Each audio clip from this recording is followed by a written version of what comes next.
All right. So I have music geared up, but I don't know how to play it. That's okay. We don't even need the music. We don't even need the music. Well, I just looked and saw how to do it. Now I'm like, how do I do it? You have to share the screen with sound. You're doing great, Mackenzie. Yes. Brian. Mackenzie and Tanya, you guys are doing awesome. We have. Figuring it out, but I had. Are you ready? Yeah. Okay. Let's hear the music Okay. you had planned. Go, Tanya. It's your birthday. Okay, that's Oh wait, good. no, I wasn't dancing. Okay, wait. It's right. There you go. They probably wouldn't be on that list. Can I not play music anymore? Go down to like, 19 or 20. and see what- Go down to what? Here. It's Tanya's dance party night. I go this way. Top song. Oh, and then it goes to commercials. Okay. Okay, We're get it out. We're done. Okay, share the calendar. Let's look at the calendar. Awesome. And- Dwight goes, I know this song. You'll be dizzy in a minute. Right? Oh my I'm gonna gosh. just be freaking. Yeah, they make fun of me for moving the clicker around, or like the mouse Oh, yeah. all around. I don't know. It's like a little snapshot in my brain, I guess. And Calendar. the calendar, what do we have going on? So Ignite, this session is officially over. The last one was yesterday. Yesterday with me. So congrats to all of our Ignite graduates. If you graduation next week. Okay, we'll do a celebration graduation next week. If you missed any of those, we'll start again. We're gonna take July off because summer, lots of people do vacations and different things. So we'll start again in August with another round and jump in on any if you want to take them again.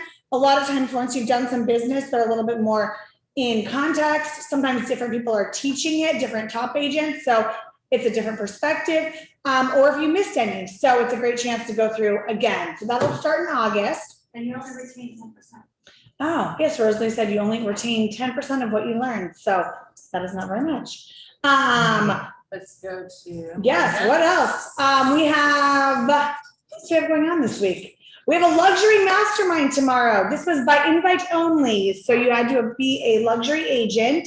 But this is exciting, and that will be here in person at our Bridgeport office. So hope to see some of you guys there. And then we have our open IT hours and a broker's corner with Kelly on Wednesday also.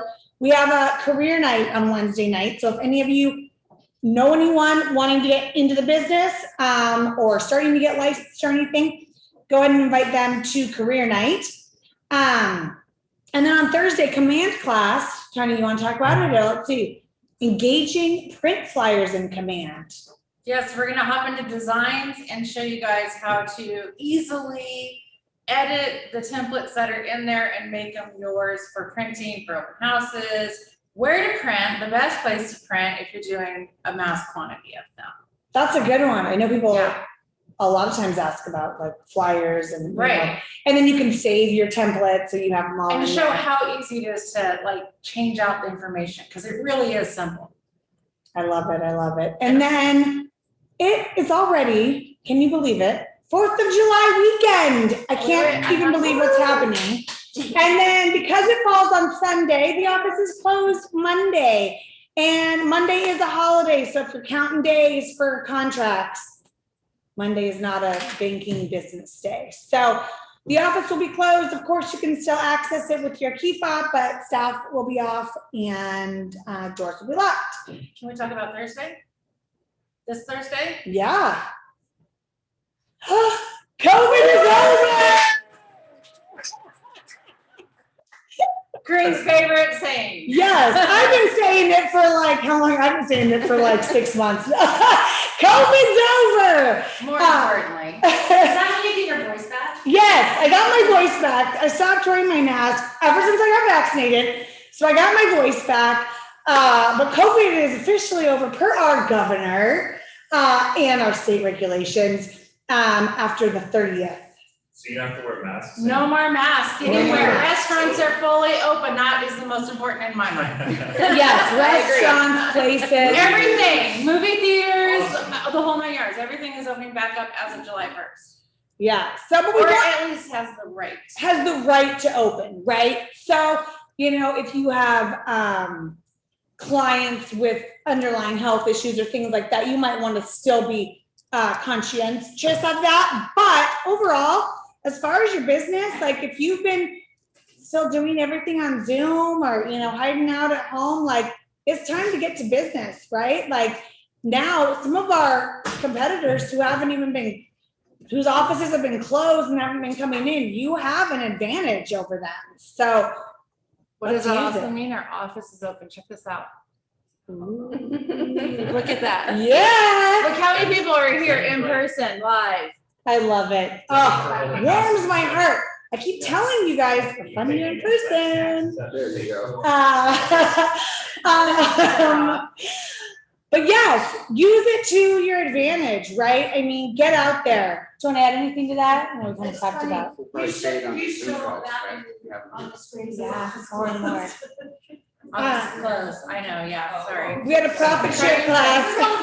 Dwight had a profit share class yesterday that was in person only. It was exciting.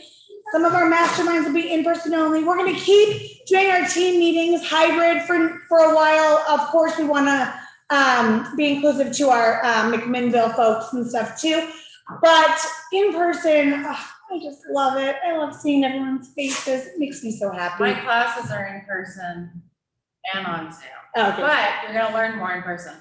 Tanya's are still both. But we just encourage you, even with your own clients, right? Use that. Like if you're still doing all your listing appointments and things like that on Zoom, get out, right? In a safe and comfortable way, but it's time. COVID's over. Ready for the next one? Okay, next one. I'm trying to. Mega get camp. to it. Hold on. Thank you, Tanya, for driving. It's So good. this, the stupid drop down that they have over right here, see it? You can't see it. Okay, so Mega Camp this year, we have lots of different information about Mega Camp. So let's start for those of you who don't even know what Mega Camp is. So twice a year, Keller Williams has two big events, Mega Camp and Keller Williams Family Reunion.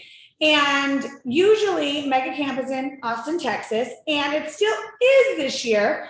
It's in person there and virtual. But because of still COVID aftermath, they can't have tons and tons of people. I mean, usually like tens of thousands of people go to these, right? Like 10,000 people go to Mega Camp and like 20,000 people go to Family Reunion.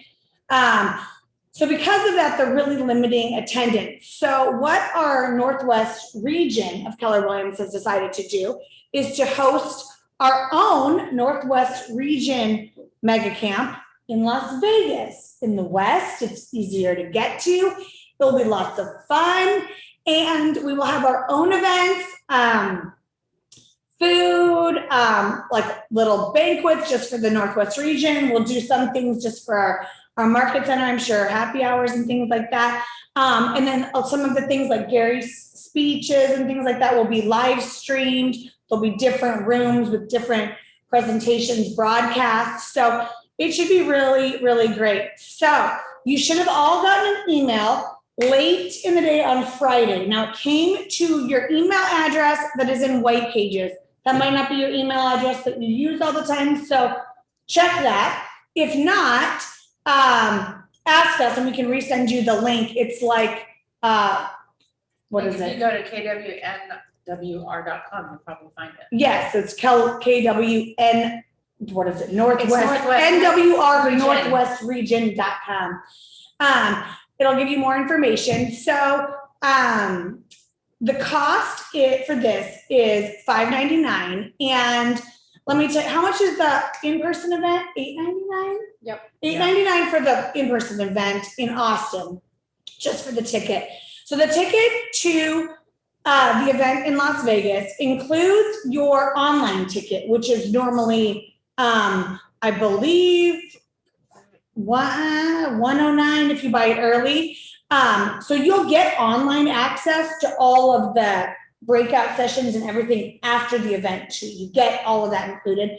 So it includes all of your access. It includes your food, also, which your Austin ticket normally doesn't. There's like, It's right here. Yes. Okay, so you get in-person breakout sessions. So what the breakout sessions are is you break out by things that you're interested in and by people that are at the same place in your business, right? Like if you're interested in getting more leads, if you're interested in growing your business, if you're interested in growing a team, if you're interested in breaking into luxury, if you're interested in hiring an admin, whatever it is you're interested in or what part of your business that you're at, you can go to different breakout sessions for that appeal to you. So those are going to be really cool. So those will be live. So you'll actually be with some other agents from our Northwest region that are at those same levels, and you'll be on the broadcast. There'll be the masterminds, the live streaming, the general session with Gary Keller. There'll be a keynote presentation from a speaker, Kevin Hall, who is the author of Aspire. That will be live. That is part of the Northwest region's mega camp, not part of the Austin mega camp. They're adding on some social events and food and beverage will all be included in that. There's different, like a welcome thing. There's like a welcome reception, different things all day long. So the food's included basically. So that's what your ticket gets you. They also negotiated a group rate of hotel rooms at the Mirage, and they got a really, really crazy rate of $68 a night, which I guess even like the cheapest you could get on even like some of the like Expedias or any of that was like 150 or 110 or something. So, and if you book now, you can even do like room upgrades. You're eligible to win. Oh, you're eligible to win room upgrades, luxury round trip airport transfer, VIP amenities. So you can book now. So check your email, but it will be really fun if a lot of us go, and it is such an incredible event. Like these Keller Williams events really, the expansiveness of Keller Williams and the learning and just the networking opportunities to meet agents from different places. The California, I believe Northern California and Southern California regions are also going to be doing theirs in Las Vegas too. So there'll be an opportunity to meet agents there. They're going to be separate, but they'll be there. So there'll be tons of networking opportunities and you can meet agents to, network, give referrals to, which in some ways it's better than, when you're in Texas and you're meeting agents from all over, like a lot of times you meet agents from like, Arkansas or Delaware, which is great, but like maybe you don't have as many referrals to those places. Where like in the West, you have a lot of referrals back and forth and people are moving up here. So you might be able to make some really good connections. So this should be a really great event, but it's coming up. It's in August. So 23rd through the 26th, but really, wait, time to scroll down to see, you don't have to go all those days if you have like limited schedule and stuff. The 23rd is the welcome reception. So you could come in like later that day. And then the real like mega camp stuff is Tuesday and Wednesday. And then, you can even fly out Wednesday night if you needed to, or if you wanted to stay till Thursday. A lot of Thursdays is leadership. So it's really only a couple of days of like jam-packed learning, and Vegas is close. It's in the West. It should be really amazing. Cheap flights. It's August. Right. We should get some chicks. Vegas. So, and hopefully we can have some fun and, team bonding and all that good stuff. And then there's a Facebook group apparently too, Yep. just for, is it on there? The Yep, link on there? right Oh, there. awesome. So just click this and you can join. So all the information is right there. And that link to that website is in your email from Friday. If you don't see it, reach out to any one of us. We'll throw it up on our KWPP agents and in our Facebook group too. So does anyone have any questions right out of the gate? Actually, play that video. Or is that just about the I Mirage? think it's probably the Mirage, Oh, but no. who doesn't want to go there? Okay. When's the last time you stayed in a hotel in Vegas? Besides Bradley.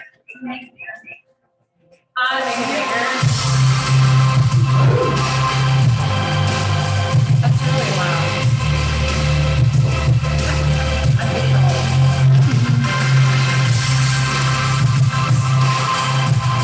2 minutes, that's too long. That's too long. We saw the palm tree. All right, Palm Trees Casinos. Great crowd. Too long. Yeah, that's all right, but too much. The vision, right? We get the vision. Who's in? Bradley? Rosalie? Dwight? Kelly? Guys. Come on, okay, on Zoom, who's in? I'm already booked somewhere else, so I can't. I tell you, I had a trip planned to Legoland that week with my children, that Legoland's getting bumped back a week. I didn't know you can. Yeah. Yeah, so There you're you gonna, it is such a great opportunity. So if you have questions though, reach out to one of us.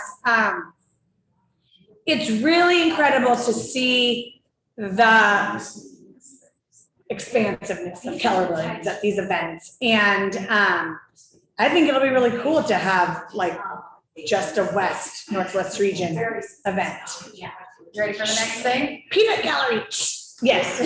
Next thing. Everybody can hear everything in this room. Oh, yeah. Okay. Microphone. Please. So I just wanted to add, for those of you that don't know, our region is Oregon, Washington, Alaska, and Idaho. And I see this as a monstrous networking event. In fact, one of the things about Family Reunion and Mega Camp is there are 10 to 20,000 people, and it is a little bit of a challenge to isolate into groups that are important.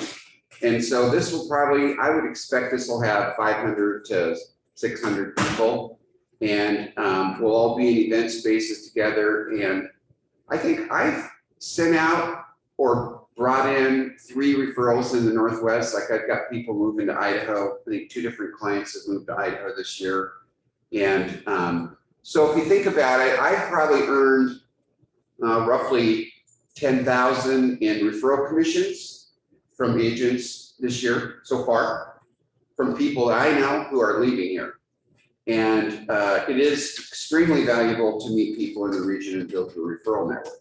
So the way I see this, last time we had an event in Vegas, we had over 60 people from this market center go down. And the reason was because you could leave, it's only an hour, a little over an hour flight, it's like an hour and 30 minutes or 20 minutes or 10 minutes or something. So you can leave at like 7 o'clock on Monday night, go to the classes Tuesday, Wednesday, and then go to the airport and be home by 9. And it's, hotel room would be Monday night, Tuesday night, Wednesday night. There's 3 hotel room nights and the ticket, and they're providing lunches each day. So you might have to do breakfast and dinner. We would do probably host a gathering. So it's probably 1,000 to 1,300, excluding gambling, right? And I can't tell you how many people from our market center I saw at the blackjack table and the roulette table, walking through the gambling. Yeah. Well, some guy only $600. I forget who it was. Oh my God. So anyway, it's like, Gary Keller and Keller Williams believes that you should be spending 10% of your income on your education, right? 10%. We want learning-based people. We want people to learn the models. We want people to use the models. We want people to maximize their experience with other PW people. And if you think about 10%, this investment is 1,000 to 1,200. If you can get one referral out of it, you'll get a 200 or 300% return. One referral. Your business only grows to the extent. Yeah, your business, you are the lid of your business, right? So if you want to expand and meet people all over the Northwest, that's exactly what you would do. So Can you say what states are part of the Northwest region again? Oregon, Washington, Idaho, And and Alaska. So I see people personally moving to Washington and Idaho right now more than anything. It used to be that they came in, now they're kind of leaving, So going north, probably cooler weather, maybe a little more water, I don't know. But at the end of the day, it's a fantastic learning experience, second to none. And Gary's gonna lead 2 days. So he's gonna do State of the Union, State of the Industry kind of stuff. And it's a business expense, so tax And you write-off. get to write it off, so the IRS will pay a third of it. So there you go. Yeah.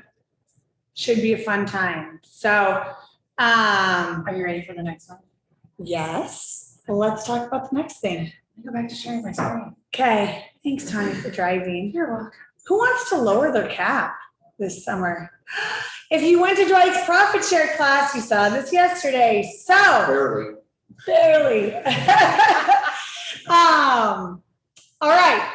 So a lot of you guys know about this, but some of you guys may not. So if you refer an agent who is a producing agent and they name you as a sponsor, you can decrease your cap. So scroll down. This is a PDF, so it's not really very too friendly to this. But so if they have closed, we kind of changed the language on this because it was a little confusing. So if they have closed $2.4 million in volume over the previous 12 months, then you get a $4,500 reduction. And how we figure that is like, if they're about a capper, then you get a quarter of your cap reduced. What if I already capped? Good question. If you've already capped, it just comes off next year's cap. Okay. And if they've closed about 1.2 million or above for the previous 12 months, which is about a half cap, you get $2,000 off. And that's really it, right? They just have to be a producing agent. They can't come from another Keller Williams.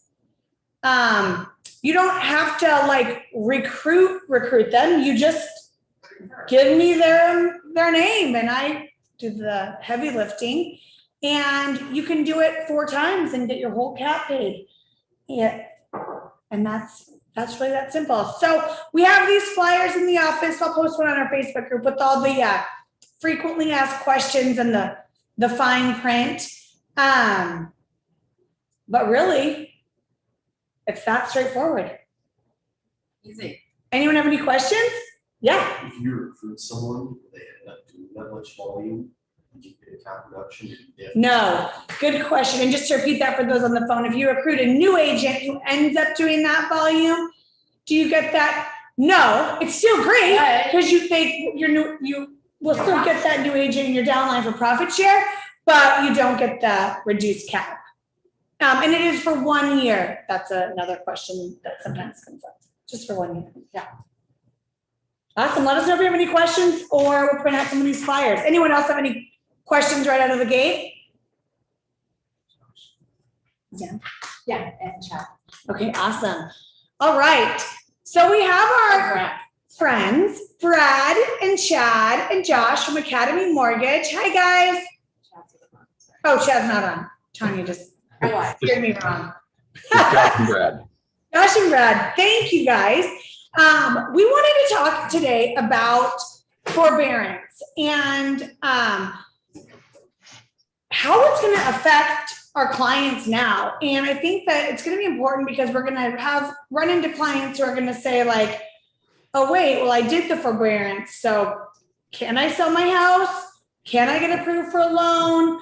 What can I buy a second house? All these things that we don't know the answers to and how it will affect the future. So I wanted to have Brad and Josh come on and just tell us more about that and forbearance and just how it's going to affect our clients so that we can have intelligent conversations with our clients.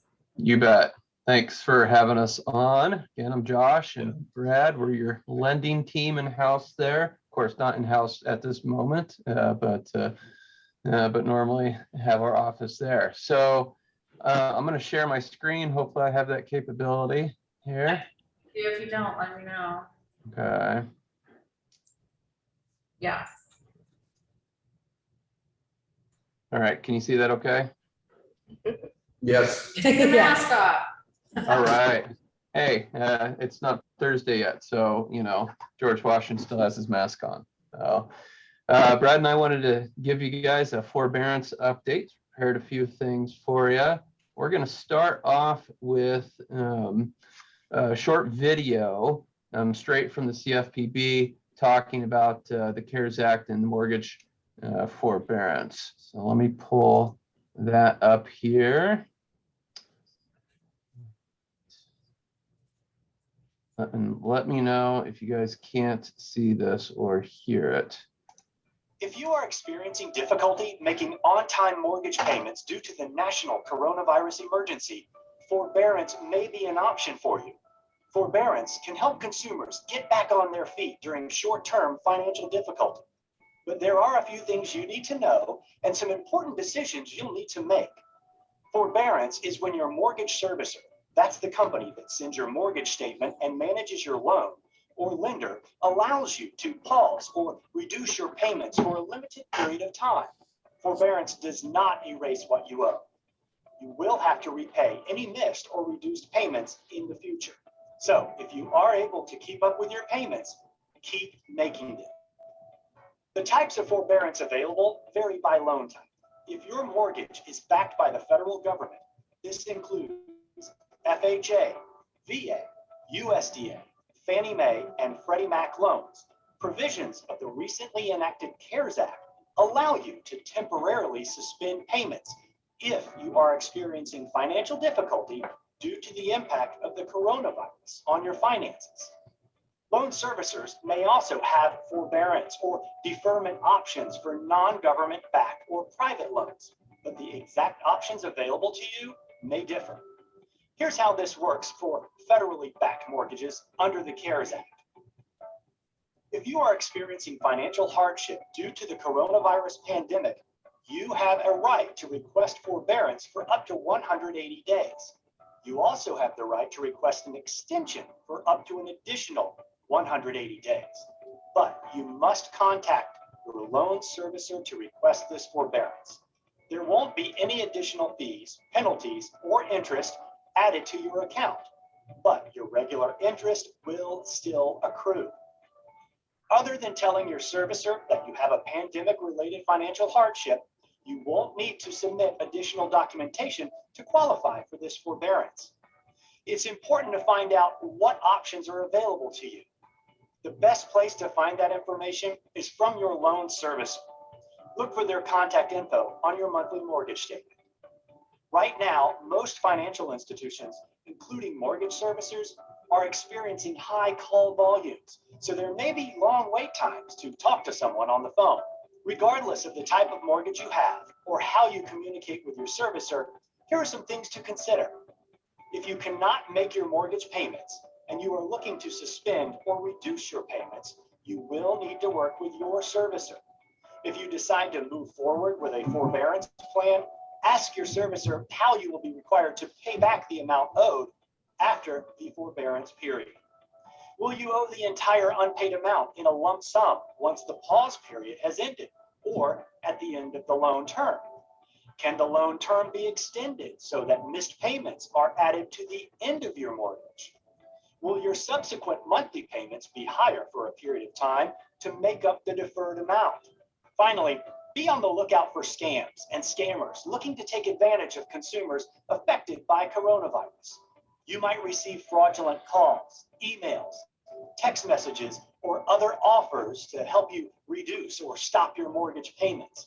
Make sure you are working directly with your mortgage servicer. For more in-depth information, including information on how to find a HUD-approved housing counselor, go to consumerfinance.gov/coronavirus.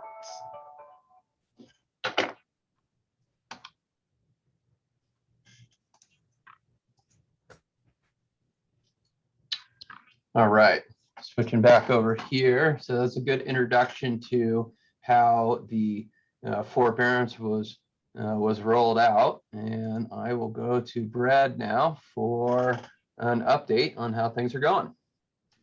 Yeah, thanks everybody for the opportunity to talk to you guys about this. This has been really an incredible time this last year. And to be honest with you, this was a great program that was rolled out by the government. I can't say that for all programs. For those of you who were around in the financial meltdown, back in the early or in 2008, 9, 10, that was a mess and created major problems. Fortunately, the CARE Act allowed borrowers to be able to put their home in forbearance without a lot of work. They could literally just tell their servicer that they want to pause, and they could do it for 6 months, as it said, and then they could even go up to 12 months.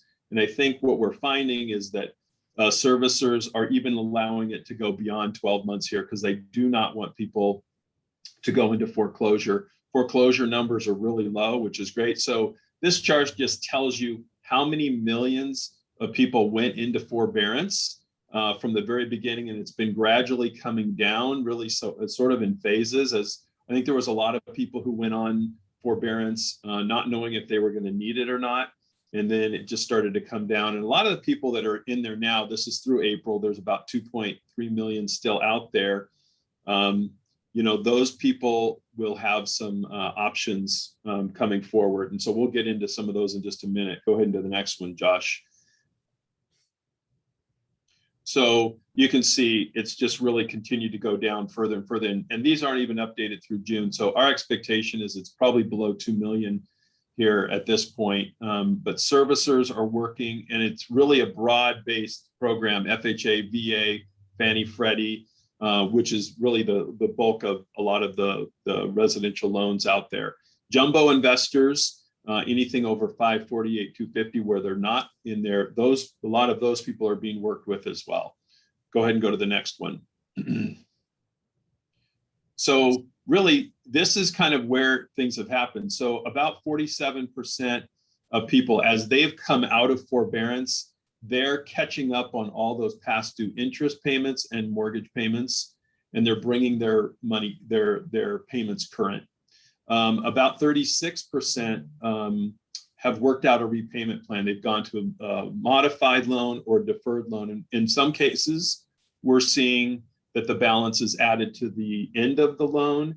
Other cases, like FHA, they're setting up a second lien, and that second lien doesn't necessarily need to be paid off.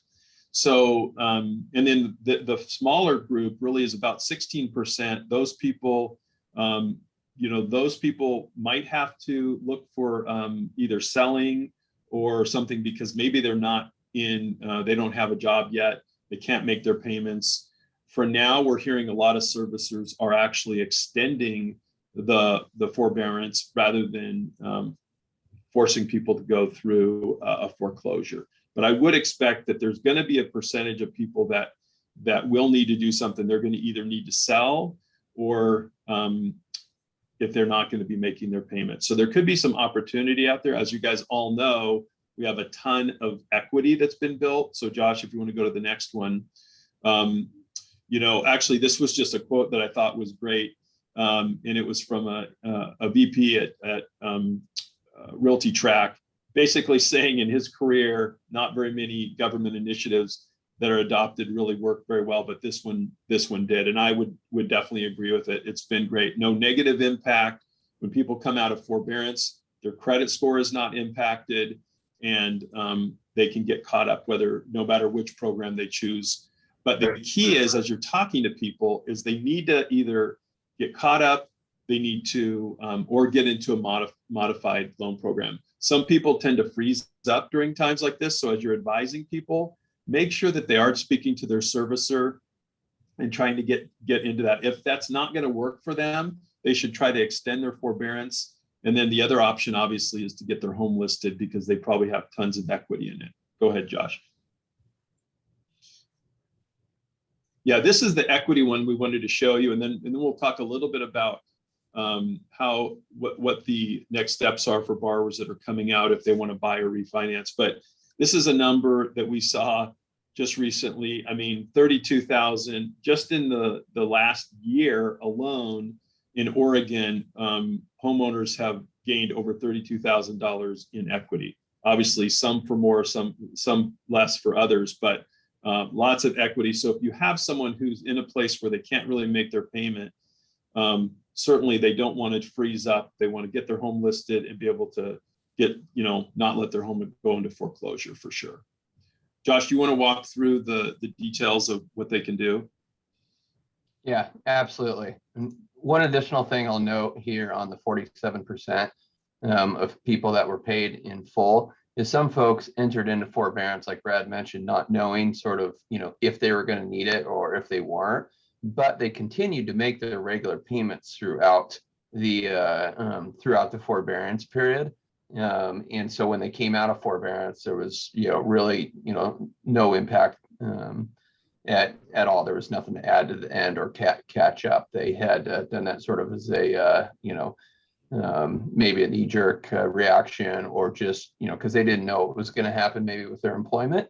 But they continued to make their mortgage payment and didn't end up actually needing it. So, yeah.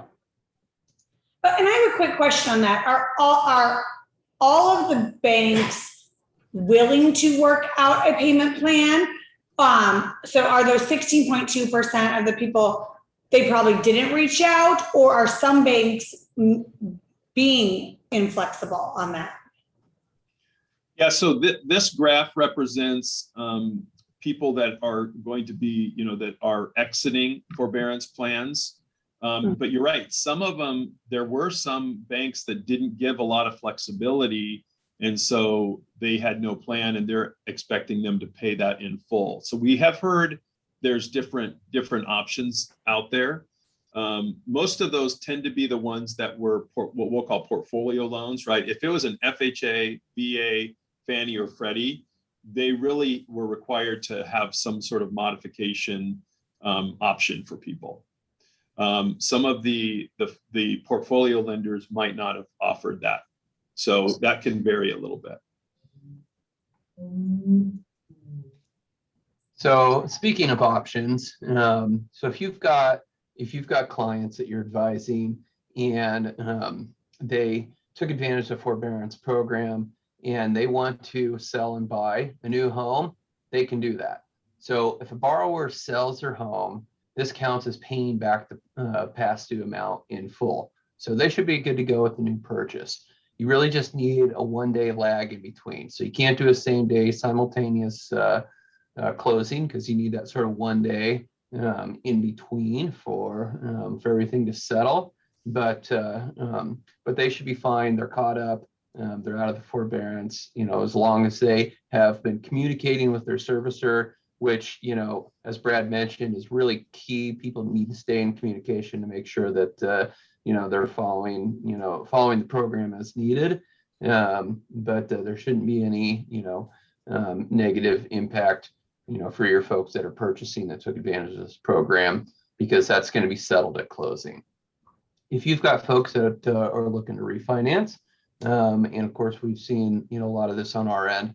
If a borrower comes out of forbearance with their current servicer and the past due payments are paid in full and caught up before refinance, there is no wait period before refinance of the loan. However, if it's I guess more on that is the folks that went into forbearance but continued to pay through the program, like I just mentioned, then fine, no problem, no waiting period. If they pay it in full when they come out of forbearance, again, good to go, ready to move forward. If the borrower modifies it to the example of where that balance was added to the back end of the loan, then once they are out of forbearance and into that modification, they have to show 3 consecutive regular payments before they can refinance. So those are some things as you're talking to people out there, some good information. If they have questions, of course, we're happy to help, answer those. But that's some information in terms of people, how they can come out of it, and some of their options. Brad already explained some of the benefits. I'll just, touch on them again. No late payments, no negative credit score, multiple options to get caught up on that. Yeah, real quick, just to reemphasize, if you have a client who's currently in forbearance and they're wanting to sell and buy a new place, as long as they sell and everything's paid off, that will count as everything being paid in full. So there should not create any delays. The only caveat at all is if their loan was with a portfolio lender or something like that. So they definitely need to be in touch with their lender. These are all these rules we're talking about are related to Fannie Mae, FHA, VA, purchases, Freddie Mac too. Yeah. Brad, you want to touch on these? Yeah, again, it really relates a little bit to the equity. I mean, as you guys all have been living and experiencing, in fact, I just saw the Case-Shiller number today, and it was up like 14 point something for April. So this is a little bit old, but you can see with so much equity, a borrower that is wanting to or needing to sell should have a ton of equity. And what we see sometimes is these borrowers get a little bit frozen because they don't know what to do. I had a client who had a lot of equity, had lost her job, but just was hesitant to sell her home. But once she did sell it, she had over $150,000 in equity. It really gave her the reserves to, find a new job and just, not lose her home, because people will freeze up. So we just got to make sure that we're encouraging people to take advantage of the equity that they have. And, if they're in a difficult situation with a job loss or whatever. Here's a little bit, this is one of the final forecasts. It's funny, we've been just seeing, appreciation go up, up and up. But honestly, at some point, we will begin to see that start to settle back down and a little bit. In fact, we're seeing a little bit of slowdown. I don't know if you guys are seeing this, but a little bit of a slowdown here, sort of at the beginning of summer, which isn't untypical as people leave for vacations. We're not seeing as many multiple offers that are out there. I do think that we will, over the next 12 months, begin to see the appreciation start to level out a little bit. People ask me all the time, hey, do you think we're in a bubble and we're going to see things crash? And my response is absolutely not. Inventory is low, rates are still great. The loans are all really solid, but I do expect home prices to start to appreciation to slow a little bit. I don't think it's sustainable to see 14-15% appreciation go on for long. And part of what will drive that is we do expect interest rates to start to climb toward the end of the year and into next year. And I think that will slow appreciation a little bit. And here's just another slide of our team. I know a lot of you have seen, me and Brad and Chad, but the rest of our team members, include Ben, Martha, Rex, Grant, and Josh.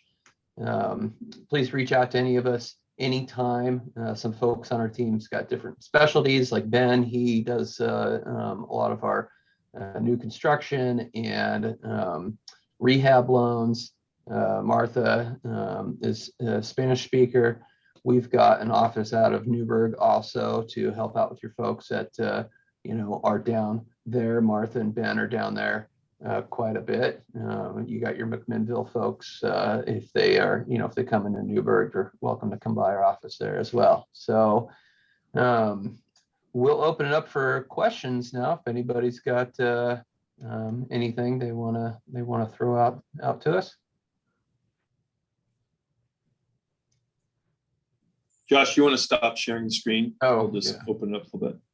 Yeah, I do have something, maybe you could speak to it, either one of you.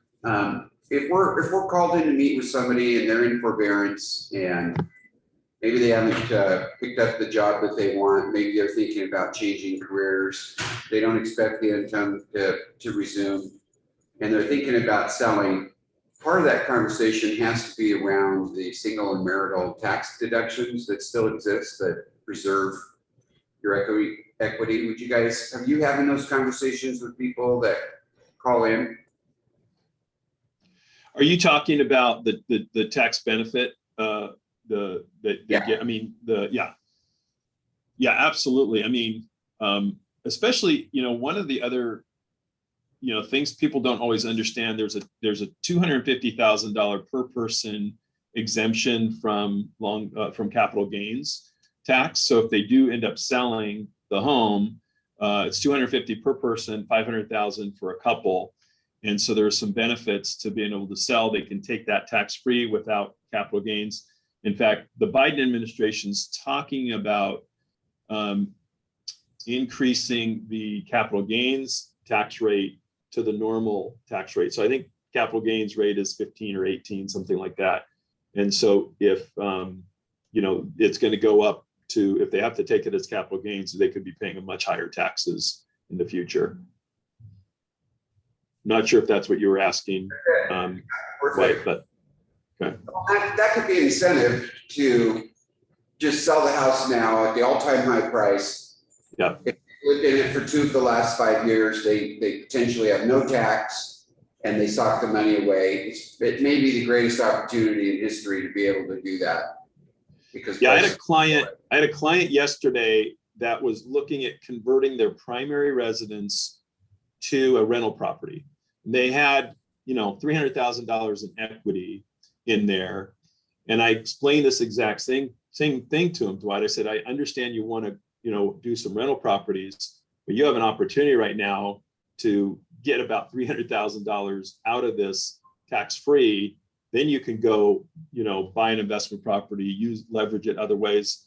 But if you keep it, turn it into a rental property, at some point, you'll have to show those as, capital gains that you could be taxed on. So just another thing to think about as part of the, sell versus keep your rental. Doesn't mean you shouldn't go buy another rental or investment property, but just the tax part of that's important to consider.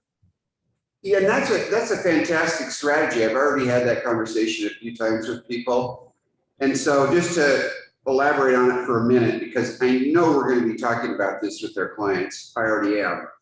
They sell their residence instead of trying to move it right into rental. They pull out $300,000 tax-free, and then maybe they're going to buy a $700,000 house, and they take 20% of that 300. So they need 140 of the 300 to put 20% down on the next house. And then they get a loan because it's owner occupied with 20% down at the best rate, which might be whatever they are, 2 3/4 to 3 1/4. And they can have that rate on more money, which is probably going to be an asset in another year or two when the rates are at 4.5 or 5 or whatever they're going to be in a year or two. And they'll probably never sell that house because it has such a low rate. So that is a fantastic strategy, right? Yeah. Yeah, absolutely. And then they could potentially use that other funds for whatever. Sometimes people haven't saved enough for retirement. Sometimes people want to go buy an investment property or whatever. There's a lot of, I had last year, I had people that had they didn't have any, they had very low loans, and their investment advisor said, hey, you need more debt here. You need some write-offs, and we need to put more money in your investments. And so they took cash out and actually put it in the market, which again, that's got to get advice on that, but it was incredible, growth in the market as well. But they were basically trying to diversify their holdings because 90% of their money was in their equity of their home. So. And they may even have enough money. I went through this in my wealth series, my last one that I did. They may even have enough money to take the $300,000 out tax-free of the home that they're in, selling at the highest prices in history while the government is buying mortgages and driving rates down. And then buy another house to live in, let's say for $700 using 140. They have 160 left, and they could buy another rental house. And so then they get 2 loans potentially at somewhere between 2 3/4 and whatever the 20% down non-owner occupied rate is right now. And they 3.5. What's that? I said, yeah, it's 3.5. Even those rates are great too. 3.5, 3.625. Yeah. Those are really good. And we're seeing more people buy at the coast too, that they can use the home themselves, but they can also Airbnb it. Just had a client do that last year, and he called me and said, hey, I want to do another one because I'm like booked it out for the rest of the year with rentals. So, the whole short-term rental piece has added another component and opportunity to rental properties. Yeah, perfect. Thank you. Yeah, thanks. Thanks, guys. Any other questions? Such good info on forbearance. I think you answered a lot of questions. I know Regina had one in the chat about refinance, but you covered that. So really appreciate it, you guys. Thanks so much. And if anyone does have any questions, reach out. Please Thanks, do. guys. Thank you. Thank you. Kelly. Hey, Kelly. Kelly's going to talk about occupancy agreements, right? Yeah. So this agreement to occupy after closing document is probably one that we're using as much as anything besides our purchase agreement. I mean, I think it seems like a really popular addendum, and I think it's here to stay. even as the market changes perhaps and things become less competitive, I think this document is going to be really powerful. It's going to avoid some contingent offer situations. So I think it's good to kind of dig into it a little bit and get a little bit more information about it. So let me share my screen here really quick with you. Okay. So the agreement to occupy after closing document is actually spurred by our purchase agreement in section 30 and actually 31 here. So, yeah. We can't see your screen right now for Sharing sharing. the wrong one. How about that one? It's getting there. There you go. Hey. Yes. Woo. Okay. So the agreement to occupy after closing document is actually brought into the contract in the purchase agreement in section 31. And so where it says, in the event the buyer or seller agree, seller will deliver possession before or after closing. And then it states what agreement we're supposed to use. And if we don't negotiate this document at the time of agreement, I don't believe we actually have a meeting of the minds, because there's so many different details that go into this document: rent, lack thereof, resolutions should somebody not move out.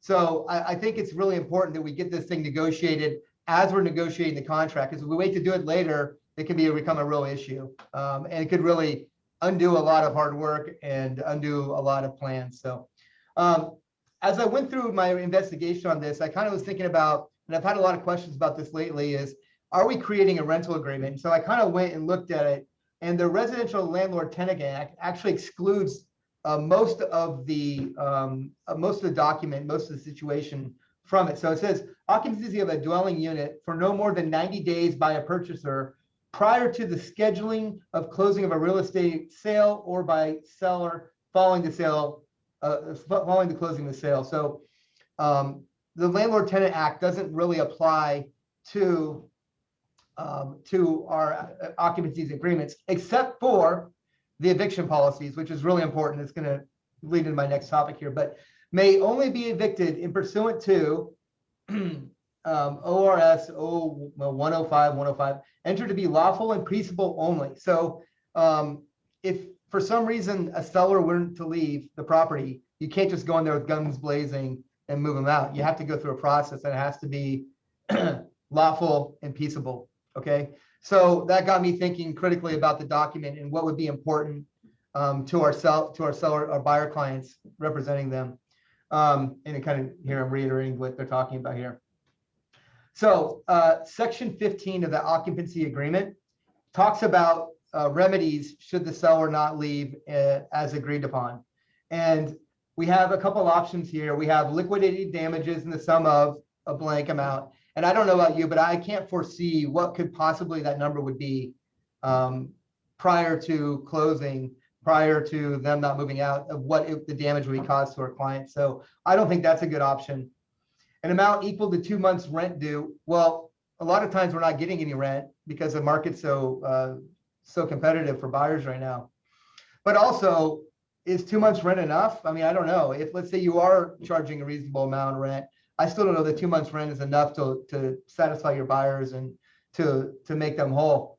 An amount equal to the daily principal, interest, taxes, and insurance accrued under buyer's note and trust deeds for each by following the date buyers entitled to possession of the property. I think this is getting closer to a proper, to something that might make your clients whole, but they could still, their costs for being displaced and not being able to move into their home could be even more than that. You know, they still have to pay for the house and they have to pay for another place to live. So I'm not sure that that's a great option either. So I kind of came up with something that I thought was good. So if it were me, I would check other. And this is kind of some language I came up to. And so it says, per section 15, if seller remains in possession of the property beyond the term provided herein, seller shall pay an amount equal to the daily principal and interest and taxes insurance under accruing buyer's notes and or trust deeds for each day following the buyer is entitled to possession of the property, plus any additional liquidated damages accrued by buyer. So I think that covers our clients pretty well, our buyer clients. Should make them whole should somebody stay after. And again, you got to remember, you can't just force these people out of their house. It goes into a normal, it still follows under the Landlord-Tenant Act on how we evict someone if they were to stay. We haven't really dealt with this yet, but if you did, I think this would be a good term to have in place. And I think if you're negotiating a deal and someone pushes you back on this, I would say, well, why would it be an issue? They're planning to move out on time, correct? And so, it seems like a really reasonable response, a very reasonable term to an agreement. Does anybody have any questions about this? A related question. I don't know, can you hear me, Kelly? Yes, I can. Okay, so when you represent a buyer and the seller is moving out, and there's, how do you protect yourself against damage from the previous owner moving out during the transaction? So it's actually, it's partially covered in the occupancy agreement, but more so in the purchase agreement under the seller representations. And I believe it's 14.4, that's off the top of my head, so don't quote me to it. But basically it says that the property is going to be delivered in substantially the same condition it is at the time the offer signed at possession. It's not at closing. It actually says at possession in that line there. So that covers that pretty well. In fact, we just dealt with something like that the other day. We had a buyer that's really concerned about that. And we were able to reference that part of the agreement, I think, to make them really happy. There is a provision in the agreement to occupy for a security deposit. Yeah. Okay. Yeah, and what Dwight just said is that there's a section in that agreement to occupy with for security deposit as well. Yeah, there is that as well. Yeah. It's a little murky. That's the only part of that agreement I really don't like is that the seller holds a security deposit. So if you put a really big security deposit in there, especially in this competitive market, I think if I was representing a seller, I wouldn't want the seller holding that. It would need to go into an escrow account or something. And it doesn't really it's not really written that way. So maybe it makes things more complicated. But the purchase agreement and the occupancy agreement both address those situations. And the purchase agreement has a stronger language, I think. Okay, and just to be clear, because you have seen this recently, if you are doing a rent back in your purchase agreement, you have to have the agreement to occupy at that same time, correct? Absolutely. It needs to be negotiated along with the offer, because if you're doing it after the fact, you don't really have a meeting of the minds when you agreed to the offer, because there's so many terms in this that you could get hung up on.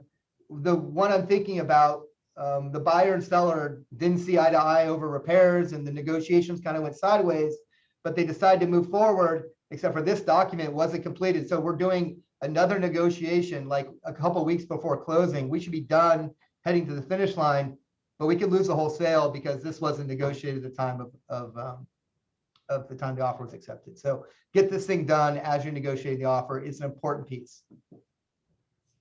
Thanks, Kelly. If you have one under contract with the rent back that you haven't done the agreement to occupy, go see Kelly and he'll help you. Let's get it done. Yeah, let's get it done.